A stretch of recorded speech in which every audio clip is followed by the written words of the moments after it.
जर लोकल किराणा दुकान बंद झाले तर कंपन्यांनो तुम्हाला या मॉलची इतकी मोनोपोली सहन करावं लागणार की एक दिवस येणार तुम्हाला त्यांच्या समोर नाक रगडत जावं लागणार आणि ते जो रेट म्हणणार त्या रेटने तुम्हाला माल प्रोव्हाइड करावा लागणार. मित्रांनो, जर तुम्ही पण हे प्रोडक्ट्स विकत असणार तर एकदा तुम्ही ऑब्झर्व करा की आपण ह्या प्रोडक्ट काय मार्जिनवर सेल करतो. बघा, ही 15 रुपयाची मॅगी हार्डली 14 रुपयाला येतं, 1 रुपया मार्जिन मिळतं याच्यावरती. सिमिलर हे बिस्किटचे पुढे जे आहे, जे नावाजलेल्या कंपन्यांचे आहे, ब्रिटानिया, पार्ले, हे 10-10 रुपयाचे बिस्किट पुढे किंवा याच्यापेक्षा जे मोठे असले याच्यावर 10% मार्जिन हे लोक प्रोव्हाइड करतात.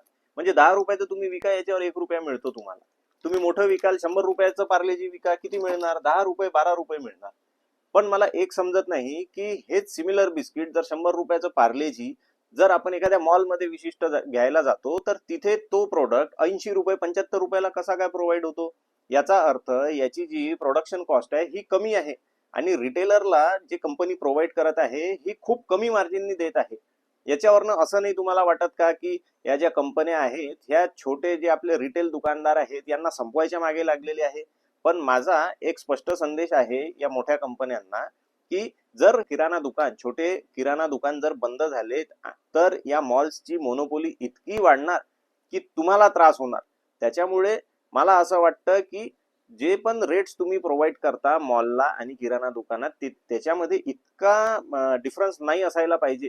बघा, किराणा दुकानदार, लोकल किराणा रिटेलर जो राहतो तो त्याचं संपूर्ण वेळ त्याच्या दुकानामध्ये स्पेंड करतो, कस्टमरला सर्व्हिस प्रोव्हाइड करतो आणि तुम्ही त्याच्या बदले त्यांना काय देता? 10% मार्जिन. अहो, काही विचार करा. मॉलवाल्यांना तुम्ही एक वेगळ्या किमतीने प्रोडक्ट्स देता आणि किराणा दुकानदाराला, बघा एक कोल्ड्रिंकचं तुम्हाला उदाहरण देतो. जर तुम्ही कोणत्या मॉलमध्ये 2 लिटरची कोल्ड्रिंक घ्यायला जाणार तर ती कोल्ड्रिंक 100 रुपयाची मॉलवाला 80 रुपये किंवा 75 रुपयाला सेल करतो. आणि तीच कोल्ड्रिंक जर आपण कंपनी ऑथोराइज्ड डिस्ट्रीब्युटर कडनं 2 लिटरची घेतली तर किराणा दुकानदाराला 90 रुपयाला पडतं. आणि मग कस्टमर येऊन म्हणतो की दादा, मॉलमध्ये तर ही 80 रुपयाला मिळतं, तुम्ही कशी काय 100 रुपयाला विकता? अहो, आम्हाला थंडी करून सुद्धा द्यावं लागतं. कुठनं पैसे काढायचे?